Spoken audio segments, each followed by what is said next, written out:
and your spies keep watch for a man returning to Bethlehem. A man of power. A man the people will follow.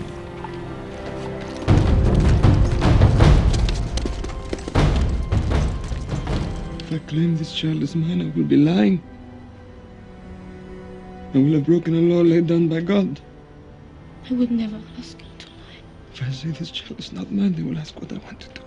Mary, even your cousin Elizabeth has conceived a son in her old age.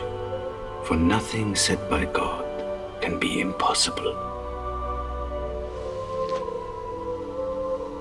Let it be done to me, according to your word.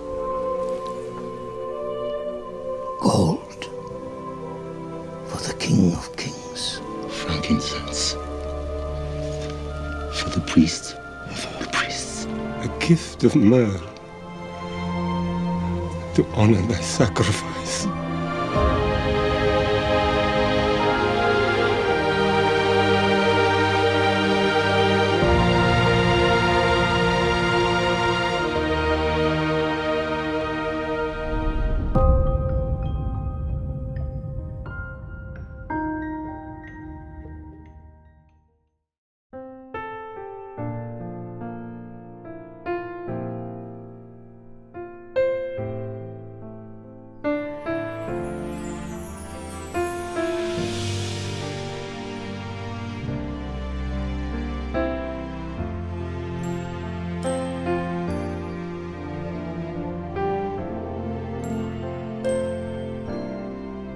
Seorang anaklah lahir untuk kita, seorang putera diberikan, lambang pemerintahan di atas bahunya, dan nama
Selamat hari Minggu Bapak Ibu, selamat kita ketemu lagi dalam ibadah online dari NLCC Indonesia. Hari ini tanggal 15 Desember 2024. Kita masih menyambung seri khotbah tentang dilema di Natal pertama, dan hari ini kita sampai kepada tokoh yang ketiga. Kita akan sama-sama belajar dari salah satu tokoh utama, tokoh inti dari Natal pertama, yaitu Maria. Dasar firman Tuhan untuk khotbah saya hari ini terambil dari Lukas pasal 1 ayat 30-34. Demikian firman Tuhan. Injil Lukas pasal 1 ayat 30-34. Kata malaikat itu kepadanya, "Jangan takut hai Maria, sebab engkau beroleh kasih karunia di hadapan Allah. Sesungguhnya engkau akan mengandung dan akan melahirkan seorang anak laki-laki, dan hendaklah engkau menamai dia Yesus." Ayat 32. "Ia akan menjadi besar dan akan disebut anak Allah yang maha tinggi, dan Tuhan Allah akan mengaruniakan kepadanya tahta Daud bapa leluhurnya. Dan ia akan menjadi raja atas kaum keturunan Yakub sampai selama-lamanya, dan kerajaannya tidak akan berkesudahan." Ayat 34. Kata Maria kepada malaikat itu, "Bagaimana hal itu mungkin terjadi karena aku belum bersuami?" Bapak Ibu, mari kita tundukkan kepala sebelum kita lebih jauh belajar bagian firman Tuhan ini. Tuhan, kami bersyukur karena hari ini dalam memasuki minggu-minggu Advent, mempersiapkan hati untuk merayakan Natal. Kami ada waktu lagi duduk diam di sekitar firman-Mu, mendengarkan suara-Mu melalui kebenaran firman Tuhan hari ini. Hamba berdoa, kiranya firman Tuhan yang sudah menjadi berkat menguatkan hamba, khususnya belajar lagi dari Maria, yang akan hamba share pagi hari ini juga menjadi berkat menguatkan untuk semua Bapak Ibu yang sedang mendengarkan firman Tuhan ini, yang sedang mengikuti ibadah online hari ini. Berfirmanlah, bersabdalah Tuhan, karena kami sudah siap untuk mendengarkan suara-Mu. Dalam nama Tuhan Yesus kami berdoa. Amin. Ya, Bapak Ibu, sekali lagi kita akan belajar dari seorang tokoh utama atau salah satu tokoh inti, tokoh utama dari Natal pertama, yaitu Maria. Dan belajar dari Maria ini, kita akan belajar tentang dilema yang berikut, yaitu dilema antara iman dan kemustahilan. Bapak Ibu, waktu saya mempersiapkan bagian firman Tuhan ini, saya ingat tentang kisah hidup saya sendiri. Saya pernah cerita kepada Bapak Ibu tentang kisah pertobatan saya dan juga kisah hidup saya. Bapak Ibu, saya bertobat masih di usia yang masih sangat muda, sangat kecil, yaitu kelas 5 SD. Saya terima Tuhan Yesus sebagai Tuhan dan Juru Selamat di usia itu. Di Batu Malang, ketika saya mengikuti acara kebaktian tahunan di Batu, khususnya di acara kebaktian kebangunan rohani khusus untuk anak. Dan disitulah saya membuka hati saya untuk menerima Tuhan Yesus sebagai Tuhan dan Juru Selamat secara pribadi. Bahkan pada saat yang bersamaan, saya juga mengambil keputusan untuk menjadi seorang hamba Tuhan. Saya mendapatkan panggilan Tuhan jelas waktu itu yang memanggil saya untuk menjadi hamba Tuhan penuh waktu. Bahkan lebih fokus lagi ingin menjadi seorang misionaris. Nah, Bapak Ibu, sejak pertobatan saya, sejak saya terima Tuhan Yesus sebagai Tuhan dan Juru Selamat, sejak saya mengambil keputusan untuk bertobat, saya terus hidup melayani Tuhan. Dari waktu ke waktu, aktif melayani Tuhan, baik di sekolah, maupun di gereja, maupun di tengah persekutuan yang saya ikuti pada waktu itu di kota Makassar, di ujung Pandang. Bapak Ibu, saya juga pernah share kisah ini atau cerita ini kepada Bapak Ibu, khususnya jemaat di NLCC. Waktu saya SMP kelas 3, papa saya kena stroke di usia 49 tahun. Nah, mau tidak mau, karena stroke itu, papa saya tidak bisa bekerja lagi. Papa saya harus berhenti bekerja. Waktu itu kami sekeluarga baru saja menerima Tuhan Yesus sebagai Tuhan dan Juru Selamat. Papa, mama saya dan adik saya, kami sama-sama mengambil keputusan untuk aktif terlibat dalam pelayanan, memakai semua karunia talenta yang kami punya untuk melayani Tuhan di gereja di mana saja Tuhan beri kami kesempatan. Tapi Bapak Ibu, karena situasi tadi, karena papa saya tidak bisa bekerja lagi, mau tidak mau, secara finansial boleh dikatakan hidup kami struggle waktu itu. Mama saya harus bekerja kembali menjadi guru di usia yang tidak muda lagi waktu itu. Dan saya ingat dengan gaji 50.000 sebulan. Sedangkan waktu itu sebelum papa saya kena sakit, papa saya baru saja mengambil rumah BTN untuk kami dengan harga bulanan atau kredit bulanannya Rp71.000. Bapak Ibu, tidak sempat untuk menceritakan semuanya, tapi Bapak Ibu bisa bayangkan. Harus bekerja di tengah papa saya kena stroke, mama saya bekerja gaji 50.000, sedangkan uang bulanan untuk rumah kami saja sudah 71.000. Dan ya, Bapak Ibu, sejak kecil, ini lanjut lagi kisah hidup saya. Sejak kecil, sebelum saya terima Tuhan Yesus sebagai Tuhan dan Juru Selamat, saya punya cita-cita tuh menjadi pilot, Bapak Ibu. Tapi pendek cerita, gagal. Tidak bisa jadi pilot, karena saya nggak tahu, mungkin sekarang peraturannya berubah. Tapi waktu usia saya itu, peraturan untuk jadi pilot atau Salah satu kualifikasi adalah harus katanya giginya bagus. Berhubung gigi jelek, tidak bisa masuk jadi pilot. Tidak boleh kacamata, sekarang mungkin bisa karena ada contact lens, tapi waktu usia saya waktu itu tidak boleh kalau sudah kacamata, sedangkan saya sudah memakai kacamata waktu itu Bapak Ibu, sehingga gagal. Nah, karena tidak bisa jadi pilot Bapak Ibu, saya ganti cita-cita saya. Atau ganti, ya udah nggak bisa jadi pilot, saya pingin menjadi seorang arsitek. Karena papa saya kena stroke dan kami sekeluarga benar-benar bergumul struggle secara finansial, muncullah dilema boleh dikatakan dalam hati saya, dalam hidup saya. Maukah saya tetap memenuhi panggilan Tuhan yang memanggil saya waktu saya bertobat terima Tuhan Yesus sebagai Tuhan dan Juru Selamat waktu kelas 5 SD yang lalu untuk menjadi seorang hamba Tuhan penuh waktu? Atau karena situasi finansial di tengah keluarga yang sulit waktu itu, ataukah mungkin lebih baik saya kuliah sekuler untuk menggapai cita-cita saya, arsitek waktu itu, supaya nantinya setelah lulus saya bisa bekerja, saya bisa menghasilkan uang, mudah-mudahan bisa menghasilkan uang yang banyak, sehingga saya bisa membantu keluarga saya yang susah pada waktu itu. Bapak Ibu, teman-teman saya yang kenal saya bilang, Ricky kamu daftar saja, ngapain kamu menjadi seorang hamba Tuhan, kamu kuliah saja, atau kamu coba mendaftar saja di fakultas teknik atau arsitek. Kalau kamu tidak lulus, baru kamu coba untuk masuk di I3. Waktu itu saya punya, karena mau jadi hamba Tuhan, saya berpikir untuk masuk di I3, karena saya juga bertobat di Batu, Bapak Ibu. Saya benar-benar bergumul waktu itu. Terjadi dilema, muncul dilema, terjadi gejolak dalam diri saya.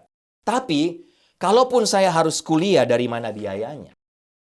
Orang tua sudah pasti tidak sanggup pada waktu itu. Orang tua sakit.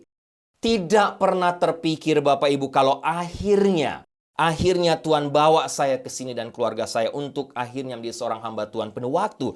Melayani full time sebagai seorang hamba Tuhan. Walaupun waktu saya sudah di sini, Bapak Ibu, ada seorang teman SMA saya yang mengirimkan tulisan biodata saya dan di situ ada semacam catatan yang saya tulis. Ini waktu SMA, waktu high school, Bapak Ibu. Saya tulis biodata dan ada tulisan saya notes di situ, cita-cita melayani di Amerika. Dan teman saya tadi katakan, wah Ricky, ternyata memang Tuhan sudah punya rencana untuk kamu ya. Ternyata sekarang kamu benar-benar sesuai dengan apa yang kamu tulis waktu kamu SMA. Kamu sekarang berada di Amerika.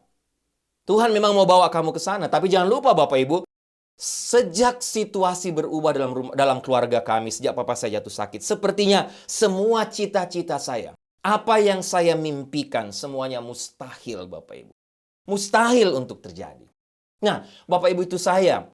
Hari ini kita akan lihat sama-sama belajar dari tokoh berikut, yaitu Maria, ibu dari Sang Juru Selamat. Kita tahu itu ibu dari Tuhan kita. Diceritakan oleh firman Tuhan, dicatat dalam Alkitab, suatu waktu Tuhan menyela, atau saya katakan menyela atau menginterrupt kehidupan Maria dengan menyampaikan satu rencana, yaitu rencananya sendiri yang memang telah ditetapkan, dinubuatkan ratusan tahun sebelumnya. Bahkan mungkin ribuan tahun sebelumnya, yang waktu itu, waktu Tuhan datang dalam hidup Maria, nubuatan itu akan segera menjadi kenyataan, akan segera terjadi. Dan ini sekali lagi sesungguhnya merupakan rencana kekekalan Tuhan. Rencana kekekalan Allah. Tidak saja bagi Maria, tapi bagi dunia. Kita sudah tahu bagaimana kisah akhir dan bagaimana akhirnya kisah Maria ini. Maria dikenal sebagai ibu dari Sang Juru Selamat. Ibu dari Mesias. Bapak Ibu, sebelum kita lihat lebih jauh, apa yang dapat kita pelajari di sini? Apa yang bisa kita lihat di sini? Bapak Ibu jangan lupa, rencana dan kehendak Allah dalam hidup kita yang memang sudah Ia tetapkan sebelum kita ada, jika diikuti dengan ketaatan dari kita sekarang, maka apa yang sepertinya mustahil akan menjadi sebuah kenyataan. Itulah sejarah dan perjalanan hidup Maria. Itu yang terjadi dalam hidup Maria.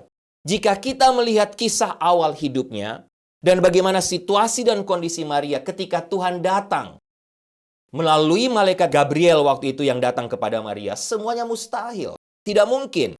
Tanpa harapan sama sekali. Dan Bapak Ibu, dari kisah ini kita juga, atau saya mau share kepada Bapak Ibu, kita mau belajar tentang iman dan ketidakmustahilan. Kita mau belajar dari iman Maria sehingga akhirnya apa yang mustahil dalam hidupnya bisa menjadi kenyataan. Jika itu dalam rencana Allah, Bapak Ibu, Allah kita yang berdaulat, maka hal yang tadinya mustahil menjadi tidak mustahil.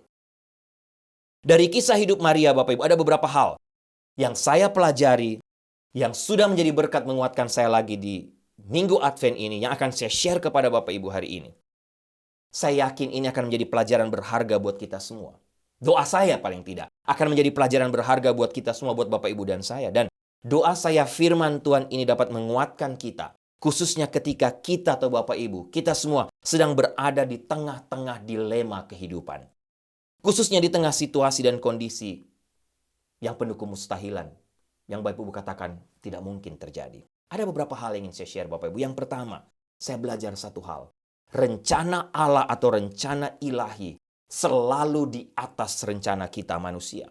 Nah, dalam Injil Lukas kita menemukan sebuah diskusi yang menarik dan mungkin langka yang terjadi antara manusia, dalam hal ini Maria, dan seorang malaikat. Itulah malaikat Gabriel. Pada suatu saat Tuhan mengutus malaikat Gabriel, malaikatnya ke kota Nazaret yang waktu itu tidak populer, kepada seorang gadis muda. Mungkin berusia sekitar 14 tahun pada waktu itu. Itulah Maria. Maria dikenal juga sebagai seorang perawan pada waktu itu. Bapak Ibu tahu kisahnya. Nah Bapak Ibu, kalau kita baca bagian ini ada paling tidak 2 kata yang ditulis oleh Lukas ke dalam kisah Maria ini yang banyak kali diabaikan ketika kita membacanya. Yang menurut saya sebagai kata kunci dan kata penting dalam kisah Maria ini. Kata pertama, perawan. Yesaya memberitahu kita ketika Mesias datang ke bumi, ia akan lahir dari seorang perawan. Paulus juga memberitahu jemaat Galatia bahwa Tuhan mengutus putranya pada waktu yang tepat, lahir dari seorang perawan, Galatia pasal 4 ayat 4. Bapak Ibu, detail tentang Maria ini akan menjadi topik utama percakapan antara Maria dan Gabriel, malaikat Gabriel. Kata kedua yang saya lihat, kata bertunangan, Bapak Ibu. Nah, kita juga belajar dalam teks ini bahwa selain Maria perawan, Lukas mencatat waktu itu Maria sudah bertunangan dengan Yusuf.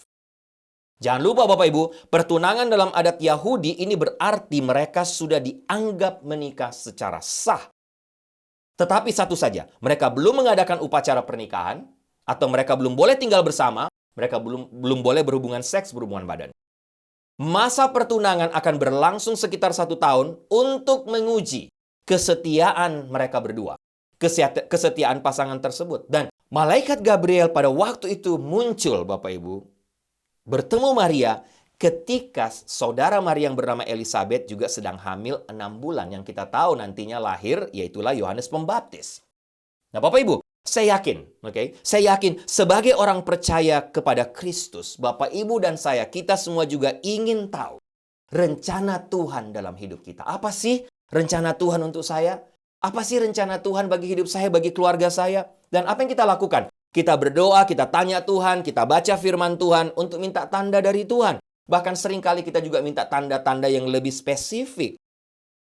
Atau Bapak Ibu yang banyak kali terjadi juga adalah Tuhan sengaja dalam tanda petik membiarkan kita bingung dan sepertinya tidak tahu jawabannya. Saya yakin Maria waktu itu juga tidak pernah Bapak Ibu datang kepada Tuhan, minta khusus kepada Tuhan untuk memilih dia menjadi ibu sang Mesias, menjadi ibu dari juru selamat pada waktu itu.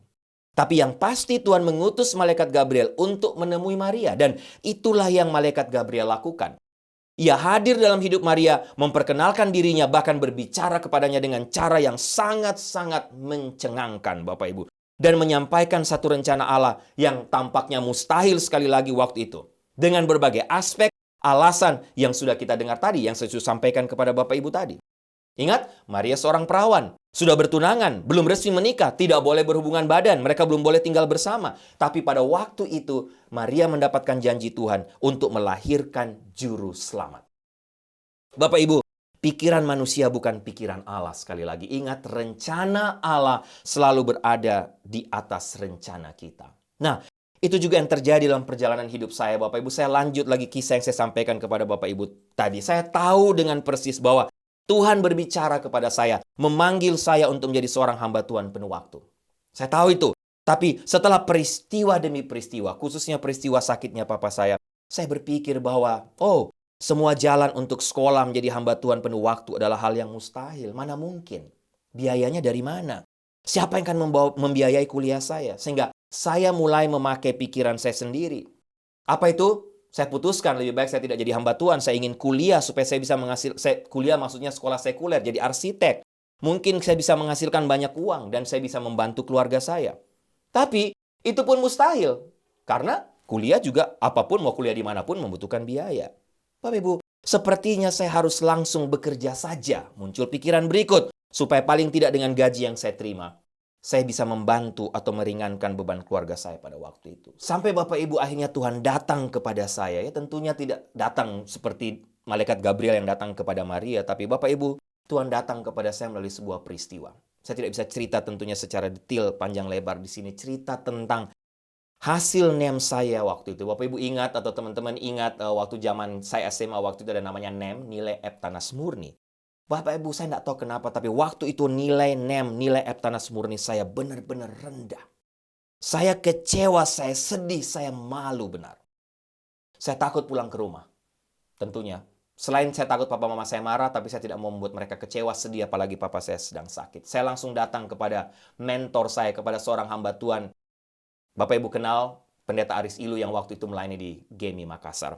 Bapak Ibu, saya datang kepada dia dan saya lapor, saya cerita, dan Bapak Ibu saya tidak bisa lupa. Singkat saja. Pak Aris ketemu saya, dia lihat saya dan dia sampaikan, dia bilang ini kepada saya. Ricky, ingat kembali panggilanmu untuk menjadi hamba Tuhan penuh waktu. Kenapa kamu mau lari dari panggilan Tuhan? Karena Pak Aris, Pendeta Aris, tahu persis rencana saya untuk kuliah di perguruan tinggi sekuler. Untuk membatalkan diri. Masuk di I3 di Batu Malang. Bapak Ibu, belakangan baru saya tahu bahwa Tuhan memakai peristiwa itu, peristiwa rendahnya nilai Eptanas Murni saya, hanya untuk mengingatkan saya, hanya untuk memanggil saya, membawa saya kembali kepada panggilan Tuhan. Semula untuk menjadi hamba Tuhan. Kenapa Bapak Ibu? Karena ternyata saya tahu belakangan bahwa ternyata nilai Eptanas atau NEM saya tidak serendah itu. Sekali lagi panjang ceritanya Bapak Ibu. Tapi saya meyakini Tuhan memakai peristiwa itu untuk berbicara kepada saya. Bapak Ibu, seringkali Tuhan menampakkan diri dengan rencananya ketika atau berbicara kepada kita dengan cara yang tidak pernah terpikirkan oleh kita. Seperti saya, marah, kecewa, sedih waktu itu. Tapi Tuhan datang kepada saya. Banyak kali juga Tuhan tidak datang atau berbicara kepada kita dengan cara-cara yang spektakuler. Seperti malaikat Gabriel datang kepada Maria. Bukan dengan cara-cara yang menghebohkan. Tapi dengan bicara dengan cara yang sederhana. Datang kepada kita, bicara kepada kita melalui cara yang biasa, melalui cara-cara yang normal. Apa itu Bapak Ibu? Melalui membaca renungan harian. Our Daily Bread mungkin yang kita baca pagi hari. Melalui khotbah yang kita dengar dari pendeta di gereja. Saran dan nasihat dari saudara-saudara seiman, dari para sahabat-sahabat kita yang setia mendoakan kita, yang mengasihi kita. Nasihat dari hamba Tuhan. Persoalannya Bapak Ibu, seringkali kita tidak melihat itu sebagai cara Tuhan untuk berbicara kepada kita. Kita abaikan. Nasihat dari teman, saran dari teman, nasihat dari hamba Tuhan. Dengar khotbah. Tuhan sudah bicara, tapi kita abaikan. Bapak Ibu, sebenarnya tugas kita hanya satu. Tugas Bapak Ibu dan saya hanya satu. Dengarkan suara Tuhan. Apa yang Tuhan katakan, lakukan. Dalam kisah Maria ini, Bapak Ibu, akhirnya Tuhan memberikan kejelasan kepada Maria tentang semua rencananya. Untuk menyelamatkan dunia melalui dirinya. Sekali lagi ada begitu banyak cara Tuhan berbicara kepada saya untuk mengingatkan saya lagi akan rencana Tuhan atas hidup saya. Bagaimana ia juga membawa saya kembali kepada panggilan saya untuk menjadi hamba Tuhan penuh waktu. Waktu itu saya masuk dan kuliah di I3 Bapak Ibu adalah sesuatu yang mustahil sekali lagi. Dari mana? Mana mungkin? Tapi rupanya rencana Tuhan lain. Dilema saya nampaknya mustahil untuk diselesaikan secara manusia pada waktu itu. Tapi tentu tidak bagi Tuhan. Rencana Tuhan sekali lagi selalu berada di atas rencana kita manusia yang terbatas ini Bapak Ibu. Bagaimana dengan kita? Bagaimana dengan Bapak Ibu hari ini? Apa yang sepertinya mustahil hari ini dalam hidup Bapak Ibu? Ingat selalu Bapak Ibu, rencana Tuhan atau rencana ilahi selalu berada di atas semua rencana kita. Mungkin hari ini terlihat mustahil, tanpa harapan, tapi sesungguhnya Tuhan punya rencana yang lain. Yang kedua Bapak Ibu, saya belajar hal yang kedua. Rencana Allah rupanya tidak pernah menuntut kesempurnaan dari kita Bapak Ibu. Di kota Nazaret yang sangat sederhana itu, Gabriel menampakkan diri kepada Maria dan berkata apa Bapak Ibu? Lihat bagian firman Tuhan tadi. Salam hai orang yang dikasihi. Ada terjemahan lain katakan, salam hai kamu engkau yang dikaruniai. Tuhan menyertai engkau. Sungguh perjumpaan, menurut saya perjumpaan yang sangat spektakuler Bapak Ibu. Tidak biasa antara malaikat dan manusia. Apalagi setelah waktu itu baru saja melewati masa silent selama 350 tahun. Di mana manusia tidak pernah mendengar suara Tuhan lagi. Dari kitab Maliaki sampai Matius sampai kitab Injil ditulis Bapak Ibu. 350 tahun di mana Tuhan tidak pernah berbicara kepada manusia. Karena dosa, karena kedegilan hati manusia, manusia tidak pernah lagi mendengar suara Tuhan. Tidak ada lagi nabi yang diutus oleh Tuhan. Sehingga kedatangan malaikat Gabriel, sapaan ini begitu dahsyat sehingga Maria sendiri dikatakan dalam Injil Lukas tadi sangat gelisah. Terjemahan lain katakan dia begitu terkejut, dia bingung dan heran mendengar sapaan malaikat Gabriel. Tapi malaikat Gabriel melanjutkan dengan menenangkan ketakutan Maria pada waktu itu dan mengatakan kepadanya bahwa ia telah menemukan, atau Maria, kamu telah menemukan kasih karunia di hadapan Tuhan, di hadapan Allah. Bapak Ibu, tidak ada apapun dalam kehidupan Maria pada waktu itu yang boleh dikatakan layak untuk mendapatkan kasih karunia Allah. Sama seperti Bapak Ibu dan saya, sama seperti kita semua hari ini. Tidak ada satupun dari kita, Bapak Ibu, termasuk saya, yang layak. Kita semua manusia berdosa. Maria bukanlah manusia yang sempurna, tapi ia hanyalah penerima kasih karunia Allah. Beginilah Bapak Ibu cara keselamatan bekerja. Beginilah cara Tuhan bekerja dalam memanggil tiap-tiap kita. Hanya oleh anugerahnya, hanya oleh kasih karunia, iman itu menjadi mungkin. Dan Allah membuat jalan bagi manusia yang jatuh, yang dirusak oleh dosa, untuk memiliki hubungan pribadi kembali yang intim dengannya. Melalui apa? Melalui anaknya yang akan dilahirkan oleh Maria ke dalam dunia. Sehingga Bapak Ibu, mari kita berhenti sejenak dan coba merenungkan kasih karunia Allah yang saya katakan tadi. Yang begitu luar biasa yang datang kepada Bapak Ibu. Bapak Ibu, izinkan saya lanjut cerita saya tadi. Tuhan akhirnya membawa saya dengan caranya yang ajaib masuk ke I3 Batu untuk sekolah. Menjadi seorang hamba Tuhan. Dan yang lebih ajaib lagi Bapak Ibu, bagaimana ia memilih saya dan keluarga saya, bawa kami ke sini, ke negara ini untuk menjadi hamba Tuhan di sini. Bapak Ibu, saya tidak sekali lagi menceritakan apa yang saya alami. Sekali lagi bukan sama sekali untuk menyombongkan diri. Saya hanya mau share kepada Bapak Ibu, melihat bagaimana Tuhan bekerja dalam hidup saya. Bagaimana dia memilih saya untuk menjadi seorang hamba Tuhan. Dan juga termasuk membawa saya dan keluarga ke sini. Apalagi Bapak Ibu, sekarang Tuhan berikan saya kesempatan untuk memimpin NLCC Indonesia. Memimpin Global Outreach di New Life. Bapak Ibu, saya tidak pernah bermimpi. Ini benar-benar hal yang mustahil untuk saya pada waktu itu. Sampai bulan lalu saya masih bertemu dengan Pastor Ryan, asisten pastor dari New Life. Dan saya katakan, Ryan, coba kamu pikirkan mungkin ada orang lain yang lebih tepat untuk memimpin Global Outreach, Global Team. Siapa saya Bapak Ibu? Terlalu banyak keterbatasan dan kekurangan saya yang saya sadari. Tapi kembali kepada kisah Maria. Gabriel membagikan rincian rencana Tuhan. Maria akan mengandung, melahirkan sang juru selamat. Gabriel memberikan apa yang boleh katakan saya pakai istilah Bapak Ibu, USG ilahi.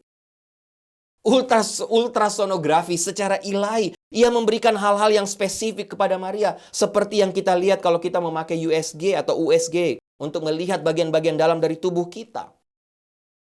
Itu yang dilakukan oleh Gabriel kepada Maria pada waktu itu. Rupanya apa Bapak Ibu? Rupanya Tuhan memang dalam menggenapi rencananya.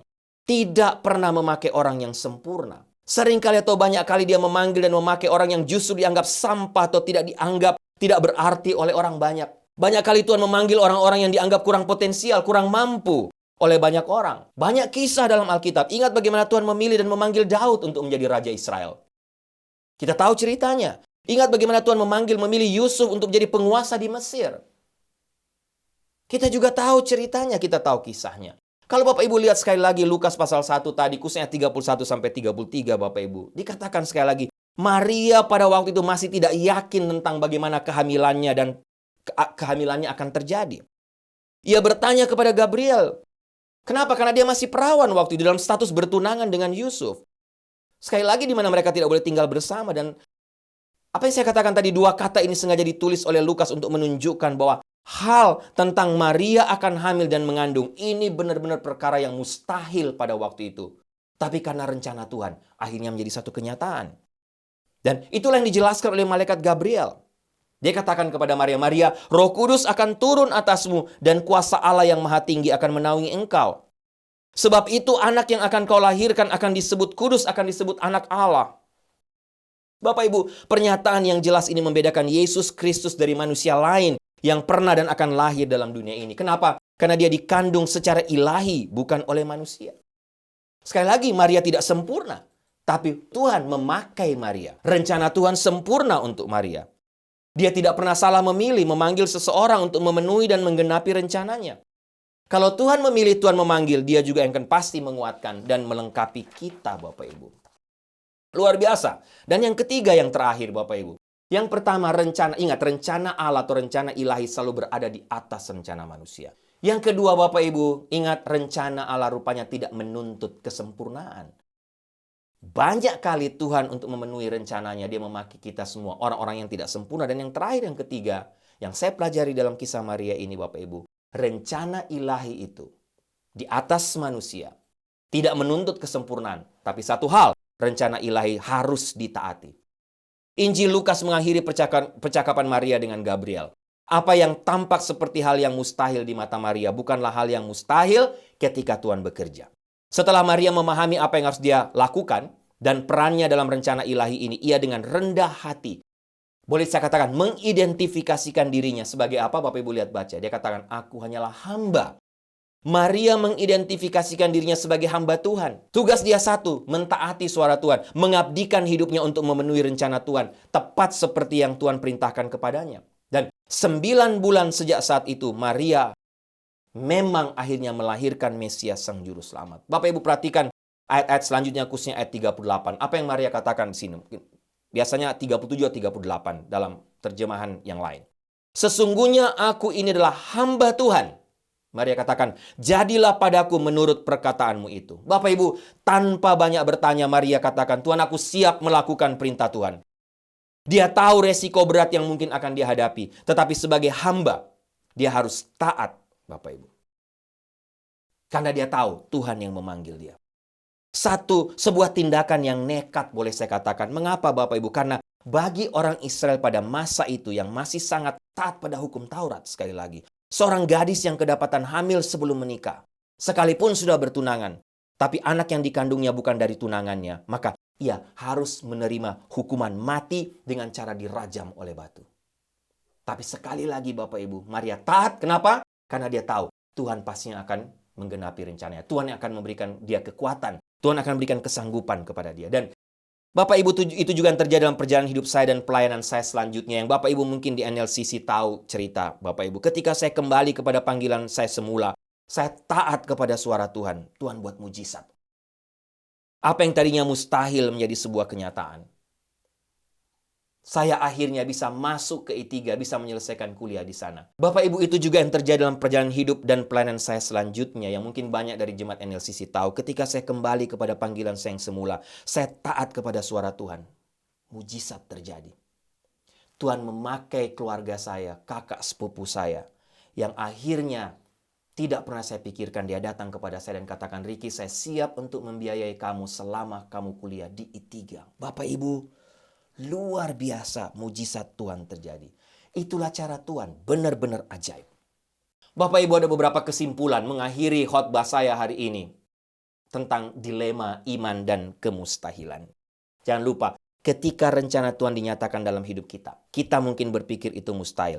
Tapi ketika kehendak Tuhan dinyatakan dengan jelas dalam hidup kita, dan ketika kita memilih untuk taat, jangan pernah lupa, tidak ada yang mustahil. Saat rencana ilahi dijalankan, hal-hal yang spesifik dari rencana itu akan Tuhan sampaikan kepada kita secara jelas. Tugas Bapak Ibu dan saya hanya satu, belajar dari Maria.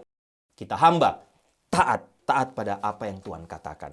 Bapak Ibu, sebagai penutup dan kesimpulan dari khotbah saya hari ini, paling tidak ada beberapa pelajaran rohani penting yang saya dapatkan dari kisah Maria. Yang pertama, pelajaran tentang pilihan dan panggilan Tuhan. Apa panggilan Tuhan untuk kita, untuk Bapak Ibu? Jangan lupa, panggilan Tuhan bukan terbatas pada panggilan untuk menjadi hamba Tuhan penuh waktu seperti saya tadi. Jauh lebih luas dari itu. Panggilan untuk menjadi saksi di tengah keluarga. Panggilan untuk menjadi saksi di tengah lingkungan yang tidak percaya. Mustahil? Panggilan untuk beribadah. Panggilan untuk menghormati hari Sabat. Panggilan untuk menjadi berkat bagi mereka yang membutuhkan. Bapak Ibu, mustahil, berat, sulit. Bapak Ibu, seringkali berbagai ribuan alasan kita pakai untuk memenuhi panggilan Tuhan. Saya anak bungsu lah, saya tidak pandai bicara lah, mereka orang-orang yang sulit, anak itu lingkungan yang sulit, saya tidak cukup secara finansial, saya tidak punya uang, saya tidak bisa membantu orang lain, saya bukan orang kaya, saya tidak mungkin beribadah di hari Minggu, saya harus kerja, kalau tidak saya tidak bisa bayar semua bil saya, dan sejuta alasan yang lain. Bapak Ibu, kalau Tuhan perintahkan kepada kita, Tuhan memanggil kita untuk menjadi saksi, Tuhan akan mampukan. Tuhan berjanji atau Tuhan memerintahkan kita, memanggil kita untuk menghormati hari Sabat. Kita tidak perlu takut. Tuhan sendiri yang akan mencukupkan tiap-tiap kebutuhan kita. Tuhan akan berikan kita kemampuan untuk menjadi saksi di tengah-tengah keluarga yang belum percaya, di tengah lingkungan yang belum percaya. Ingat, panggilan dan rencana Tuhan di atas manusia. Panggilan rencana Tuhan tidak untuk mereka yang sempurna. Kita semua terbatas. Tapi Tuhan yang akan mampukan kita. Tugas kita hanya satu, taat. Yang kedua, Bapak Ibu, pelajaran kedua, pelajaran tentang mujizat. Bapak Ibu, masa-masa Natal pertama penuh dengan mujizat. Coba Bapak Ibu lihat, baca sekali lagi kisah Natal pertama. Banyak orang dan juga gereja yang percaya bahwa mujizat seperti yang ditulis dalam Alkitab tidak akan pernah terjadi lagi di zaman sekarang. Tapi saya secara pribadi, saya yakin Bapak Ibu, mujizat masih berlaku sampai sekarang. Saya secara pribadi punya terlalu banyak contoh yang pasti tidak ada waktu untuk menceritakan di sini. Bagaimana Tuhan buat mujizat mencukupi kebutuhan keluarga kami selama kami 11 tahun ketika papa saya sakit. Bagaimana Tuhan buat mujizat membawa kami satu keluarga akhirnya bisa datang ke sini. Bagaimana Tuhan buat mujizat seperti yang saya sampaikan tadi, ada keluarga kakak yang mensponsori saya masuk sehingga saya bisa kuliah di I3. Bagaimana Tuhan mencukupkan kebutuhan kami untuk berangkat ke sini 19 tahun yang lalu. Dan bagaimana Tuhan mencukupkan kebutuhan kami selama 3 bulan pertama kami tinggal di Amerika ini. Bahkan sampai detik ini, sampai hari ini. Bapak Ibu, terlalu banyak mujizat Tuhan. Apa pergumulan Bapak Ibu hari ini? Apakah ada doa dan harapan Bapak Ibu yang rasanya mustahil? Ingat kisah Maria ini. Apa itu? Masalah keluarga, masalah finansial, masalah kesehatan, apa saja. Kalau Tuhan merencanakannya untuk Bapak Ibu, Tuhan akan menggenapinya. Yang ketiga, yang terakhir Bapak Ibu, pelajaran tentang ketaatan. Ada rencana dan janji Tuhan yang jelas untuk Maria di sini. Tapi rencana dan janji Tuhan untuk Maria digenapi melalui apa? Keyakinan dan iman Maria yang begitu luar biasa. Dia percaya bahwa Tuhan berjanji, Tuhan pasti akan menggenapinya. Rencana dan janji Tuhan juga digenapi melalui apa? Ketaatan Maria akan setiap perintah Tuhan melalui malaikat Gabriel. Maria, gadis remaja yang mengerti kedudukannya di hadapan Tuhan. Dia menempatkan diri sebagai hamba Tuhan. Seorang hamba yang baik selalu mentaati apa yang diperintahkan tuannya tanpa perdebatan, Bapak Ibu. Demikian juga dengan kita. Janji Tuhan dalam hidup kita dapat terwujud jika kita taat pada firman-Nya. Kita hidup benar, Bapak Ibu. Tetapi kita hanya bisa taat jika kita memiliki hati seorang hamba. Hati hamba adalah hati yang akan selalu berkata, Tuhan ini aku Tuhan, pakailah hidupku sesuai dengan kehendak-Mu. Bapak Ibu, hati hamba adalah hati yang tetap memilih untuk taat kepada Tuhan, kepada firman-Nya. Sekalipun pilihan yang diambil itu mengandung berbagai resiko dan tantangan. Saya menutup Bapak Ibu dengan satu kalimat yang diucapkan oleh seorang hamba Tuhan bernama Oswald Chambers. Seorang hamba Tuhan terkenal, seorang penulis. Dia katakan begini, bila kesetiaan Anda dihadapkan dengan konflik batin, tetaplah taat pada Yesus Kristus, berapapun harga yang harus dibayar. Amin. Mari kita tundukkan kepala, kita berdoa. Tuhan, terima kasih untuk kisah Maria lagi. Hamba belajar banyak, hamba share kepada Bapak Ibu, hamba berdoa apa yang sudah menjadi berkat menguatkan hamba melalui kisah Maria ini. Tentang iman dan kemustahilan. Tentang bagaimana Engkau bekerja di tengah-tengah kemustahilan. Tentang bagaimana rencana-Mu di atas rencana kami manusia. Kiranya juga menjadi berkat menguatkan semua Bapak Ibu yang mendengarkan hari ini. Apapun kondisi mereka, situasi mereka, khususnya ketika mereka sedang berada dalam situasi yang sepertinya mustahil. Tapi hamba berdoa firman Tuhan jadi berkat menguatkan mereka lagi. Terima kasih untuk firman-Mu. Dalam nama Tuhan Yesus kami berdoa. Amin.